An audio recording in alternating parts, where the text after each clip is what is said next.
and welcome to my podcast on real relationships. My name is Sophie Passon, and I am a relationship expert, international speaker, and best-selling author of the book You're the Half. I decided to start this podcast because, in my opinion, relationships are currently not being portrayed as what they really are.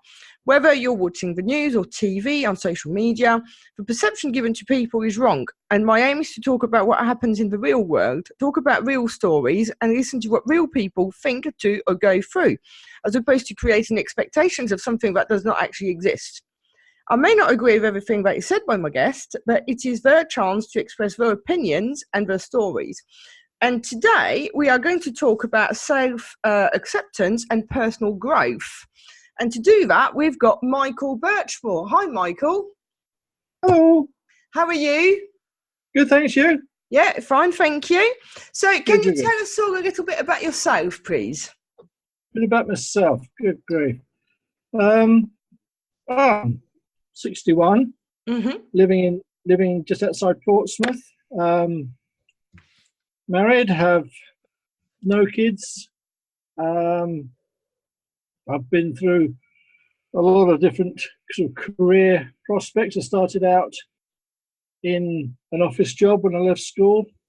Then I went to train as a registered nurse for the mentally handicapped. Lived in Romania for a year. And when I came back is when I went self-employed, because just before I went to Romania, I trained as an aromatherapist. Set up aromatherapy practice when I returned. Did that for 6 to 8 years. In the end, I had to close that one down because no one really wanted to be treated by a male practitioner. I could teach, but no one wanted to be treated by a male practitioner. And I've tried various ideas since then, which have included training consultant, business advisor, property investor, and so on. But I've always been involved in the creative arts, which has now brought me to where I am now as an upcycler and interior designer. Yeah. And that's quite a variety of jobs, especially, sometimes, I mean, I've known you for a long time, but there are some that certainly I did not know about. So can you tell us a little bit about, to you, what is self-acceptance? What is self-acceptance? It's a hard one. It's self-acceptance is, well, typically it is accepting yourself for who you are. But do you accept yourself for who or what you are? That's always the thing. I mean, by what do you judge yourself? By what do you measure your own self-acceptance? I think that's the big problem, the big question. Yeah, I think for me, the issue with self-acceptance is that a lot of people become what everybody else wants them to be, not what they want to be. And the minute that they actually accept themselves, that actually, no, I don't want to do that. This is what I enjoy doing, and I'm going to do that. I think that, to me, is what self-acceptance is. Couldn't agree more, because it is through trying to live up to other people's standards that invariably has been destructive to me in the last 20, 30 years. And so tell us a bit about that journey then. Well, I started kind of mixing with others in a networking arena when I sort of became self-employed, and I was looking at all the other people around me, looking at their success and looking at what they were doing. And I was going on training courses, listening to life coaches, business coaches, etc., etc. And what I was, because everyone else was like following these people and putting into practice and seemingly being part of that clique, if you like, I was trying to do that as well.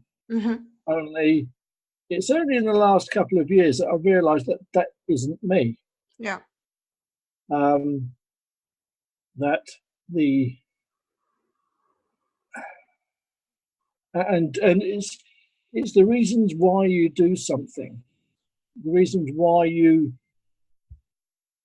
do a certain job. You know, do you do it just to earn money? Do you do it for self-satisfaction, or what reason? And it was like the light bulb moment was realizing that I just need to do what I do for me. Mm-hmm. If I want to earn money, then I have to take that attitude, that approach. And I've come to realize that I don't really want to work for money. Yeah. You know, because wherever you go in the business world, you know, whether it's online, whether it's at meetings or whatever, people are saying, we can help you be more successful. We can help you boost your profit. We can help you get more of this, more of that. And I've sat back and thinking, well, actually, I don't want more. Yeah. This is it. It's being content with what you've got sometimes that is important. Or not content, but happy in what you have. You don't always have to have more, do you? No. And it's also a case of how not being afraid to change, because a lot of people, as I think you've had experience of, you're in a role and you think you've got to stick with that role and you've got to do everything to succeed in that role. Because one lesson that I heard so many times from life coaches and so on in the past was the key to success is persistence. You know, you keep at it, you keep at it, you keep at it.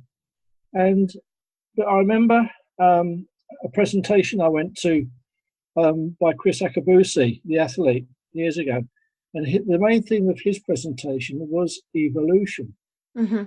You don't evolve, you end up like a dinosaur and dying. And that is what I'm doing. I'm evolving, you know, so I'm not afraid to change. So, you know, in the last couple of years, I've been a writer, I've been an illustrator, an artist, and now when I realized my time wasn't being filled as well as fulfilled as much as possible, I sought to change it. And I came up with this idea about upcycling and so on. And I thought, I could do that, that'd be great. So I started. Sorry, I just interrupt a second. But in terms of what you said about persistence, you know, they're right. If you persist at something, you might succeed at some point. But I think, as you say, sometimes things happen for a reason, and it's a journey. It doesn't mean persistence is not sticking at what you're doing right now.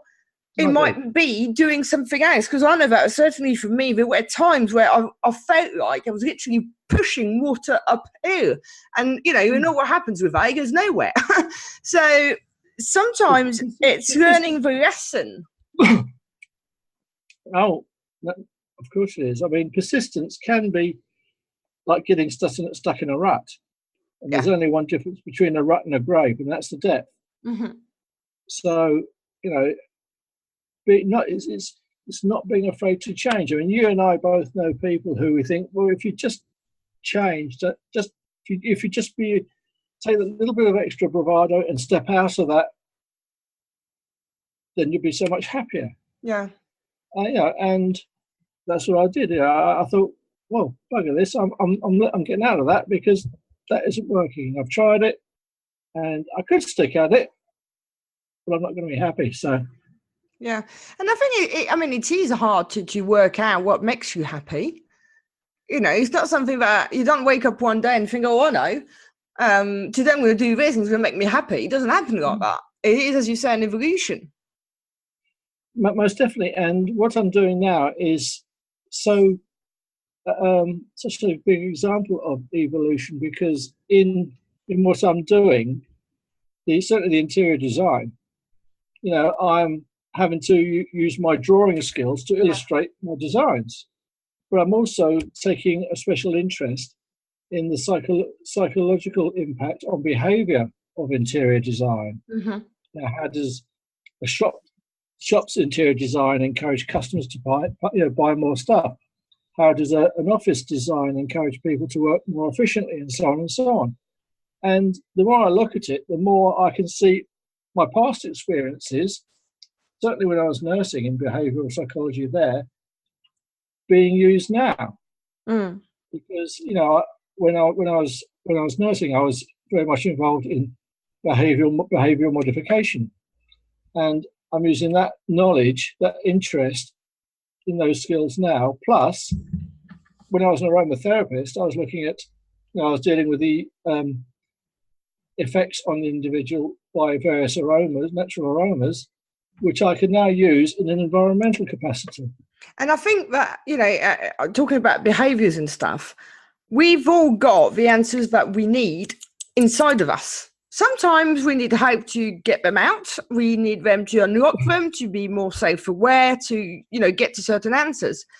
But a lot of the time, don't you find that people actually have got opinions and they want you to act on their opinions and stuff that is based on their experience, as opposed to what inside that gut instinct says, no, not really. And I think that if you're not strong enough to say no, that's when you end up down the wrong path. Couldn't agree more again, because there was a time when I was nursing. I also became trained as a counsellor, someone who could give individual counselling. And one of the theories I was studying was by a guy called Carl Rogers. And Rogerian counselling is very much taking the attitude that the person you're talking to or you're listening to knows the answer, knows what the answer is of their problems. I, as a counsellor, just merely helps them realise it. But at the same time, there's other forms of sort of theories of counselling and psychology, whereby people have to take responsibility, because all too often people will say, "Oh, if only this, if only that, if only." Well, very often we are the instigators of our own folly, because we don't respond as we should to a certain action. And this is the thing, we can't control what happens to us. We can only control how we respond. Most of the time, yeah. I mean, we can.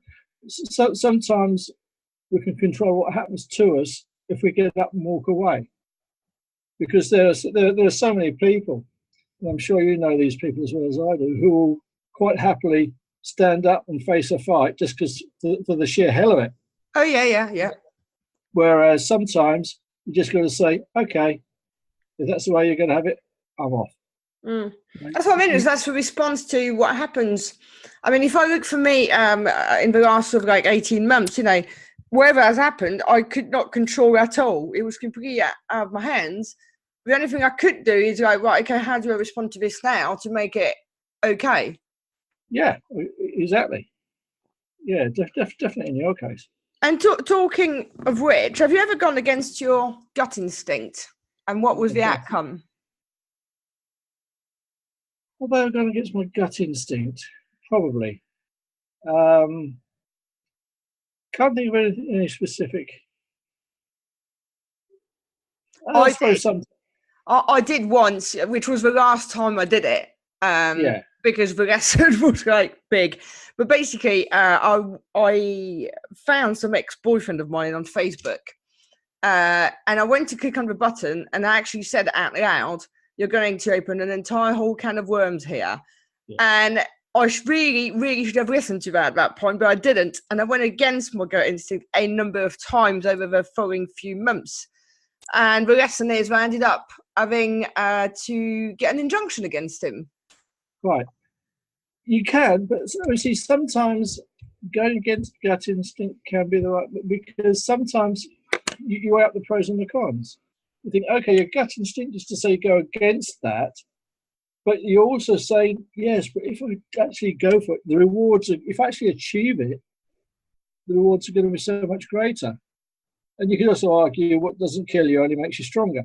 So for me, I see, that's my theory, I see the gut being the heart in terms of the emotional. So if I get a reaction like, yeah, I'm happy with that, or no, I'm not happy with that, I take that as the answer. Where if I start listening to my head, that goes into the logical side of things. Normally, when I've listened to my head, I've gone and I've done something that I've not enjoyed necessarily. Yeah. And I see sometimes, not the head being the paranoia, but some people sometimes can confuse gut instinct with being paranoid as well. Yeah, and there's all sorts of different sort of perceptions that we can have. how we define our perception is based on a myriad of different influences in our lives. Mm-hmm. You know, you've only got to, you've got to look at the environment you're in, the people you're with, and all the rest of it. They all influence your decisions. So, and that will influence your gut instinct. But then, I'm not sure. I'm not sure on that actually, because yesterday I was talking to someone who's got my best interest at heart, and she was telling me about the potential for this particular thing is massive if you do this, that, and the other, and I was like, that's not actually what I set out to be, and that's not actually what I wanted it to be. And I actually said to her, I said, well, to be honest with you, at the moment, it's saying no. I really need to think on it. And the more I thought about it, I was like, no. I think the gut instinct is the one thing you can't influence, actually, because no one else knows how it thingies inside, for one of better words. Well, it depends on, how an individual's tastes change. I'm sure that there are things you like now, whether it's food or activity or whatever, that 10, 15 years ago you would never have considered. Mm-hmm. But you're doing that. But now you have no problem with that.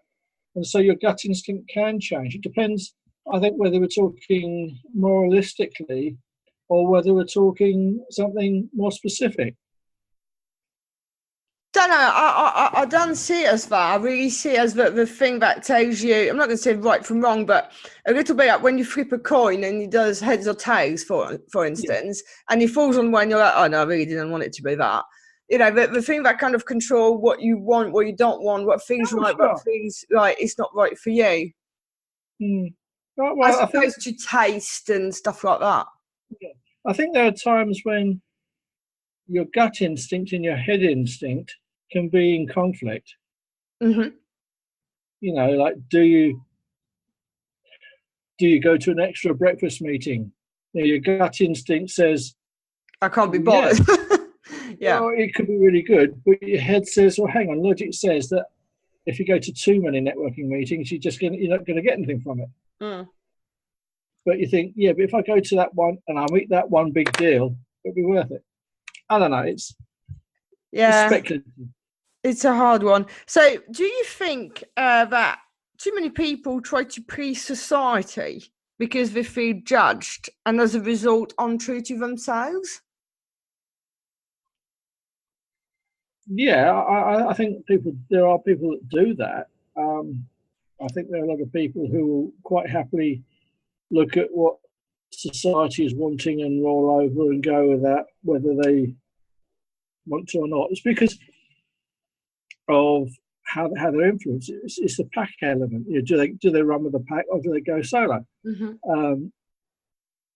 I think it's also an introvert extrovert thing, which the extrovert will go with the pack more often than not, and the introvert won't. It's just the way we are. And I think even if it's I imagine there's a lot of this going on today in today's society with the feeling over Brexit. You've got a lot of people who will perhaps voted for Brexit, and now they're realising how because that's what they wanted, that's what the influence was, that's what their peer pressure was, and yet now they're thinking, well, it was a bad idea, but can I change it? Because if I change it, how's it going to make me look amongst my peer group? I think the thing I've seen as well a lot of is people, we try and please the parents, the family, the parents-in-law, the husband, wife, kids, friends, neighbours, work colleagues, blah, blah, blah. And then they kind of forget who they are in the process. Oh yeah, I mean, sure. I know many. I've known many people who have gone into a career because that's what their parents wanted. That's what their family expected, and so on. And after 5 years down the line, they've left it because it's not what they want. They were a square peg being put into a round hole. And I found, I suppose, for me anyway, that the older I've become more assertive, probably a little bit more grumpy as well. And I think that age probably has got something to do with that, because obviously through experiences, you become more either assured in your own opinions, or you change them, they evolve, or whatever, but you become more assured of yourself in some way. Do you think that's the case for everyone, or? No, well, no, I certainly wouldn't say everyone, because there's always going to be the exception to the rule. But I think it's something which people go through throughout their lives, but for different reasons. I mean, young people, teenagers, as they're finding themselves, finding their own identity, that's when they become so dogmatic. They've got to do this, they've got to do that, they've got to go on this protest, they've got to stand up for this, right, or whatever, because that's how they establish their identity. Whereas when you become more of an old fart like me now, you know, you're kind of going on, well, no, this is my belief, this is what I understand, this is what I know, this is my experience, this is my psychology, you know, and I can no more sort of kill someone now than fly to the moon. But, you know, we do things for different reasons. It's coming back to the fact that, you know, when I was a teenager, I couldn't stand curry, but now I'll quite happily sit down and eat a curry. Tastes have changed. Yeah. And obviously I know you, and I've done for a very long time, but for those of the listeners who don't know you, would you describe yourself as a rebel or a free thinker? And what has got you to that? I would, now I'm definitely a free thinker. I mean, yeah, years ago I would have classified myself as a rebel, because that was the phrase that suited the personality then. But now definitely a free thinker. Yeah, I'm much more. Yeah, free thinker is a better description. Okay. And would you say that you're now completely accepting of yourself, now that you've done listen to this person, that person, and you've gone, do you know what? No, I'm doing this. This is for me. No, I'm probably not in full acceptance. Am I ever going to be in full acceptance? I don't know. I will always listen to, I'll listen to other people, and I'll judge and assess, and go according to my feelings at the time. Am I influenced by something which I wouldn't otherwise agree with? Possibly. Possibly. I mean, yeah, my thoughts are changing. My thoughts and views are changing even now over the last couple of years. Various things have changed. But that's more through stopping, listening, learning, researching, and so on, and just reevaluating.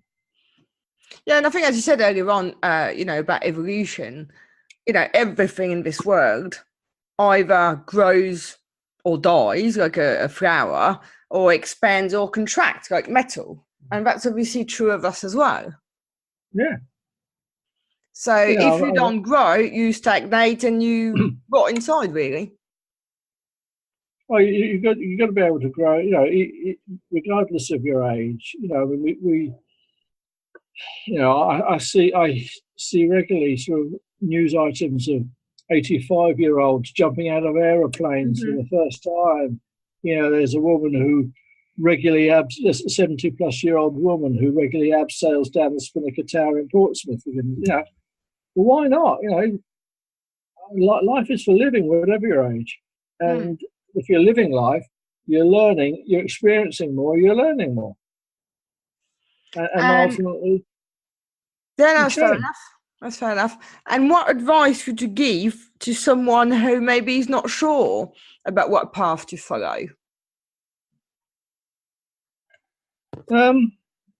Research, learn, study, explore. Explore within your own parameters of safety. You know how far you can go with something. Dip your toes in it. If you don't, you'll never know.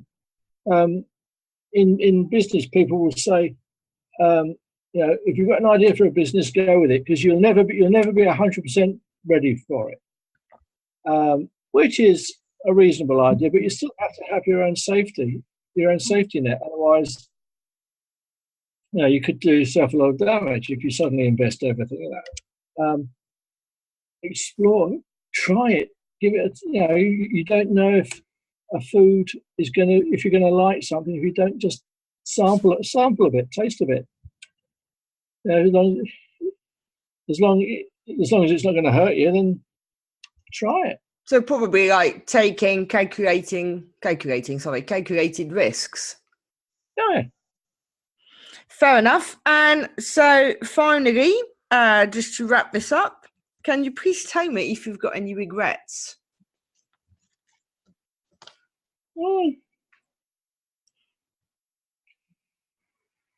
Not real regrets. I mean, sometimes I think, I wish I'd done this earlier. I wish I'd done this years ago. I wish I'd taken that. But at the end of the day, regrets. You can't live off regrets. There's no regrets. Is a bit like sitting in a rocking chair. Gives you something to do, but gets you nowhere. Mm-hmm. If you don't act on what you know was wrong, what your failures were, then you're a fool to yourself. Mm-hmm. That's the main thing. But regrets, no. I mean, I've made mistakes. I've made big ones. I've made small ones. Life goes on. That's how you learn. You can't get it right all the time, can you? We can't. I mean, okay, I've hurt people in the past, and I'm very sorry for that. But it's done. It's unfortunate, and everyone makes mistakes. The biggest mistake you can make is not learning from them.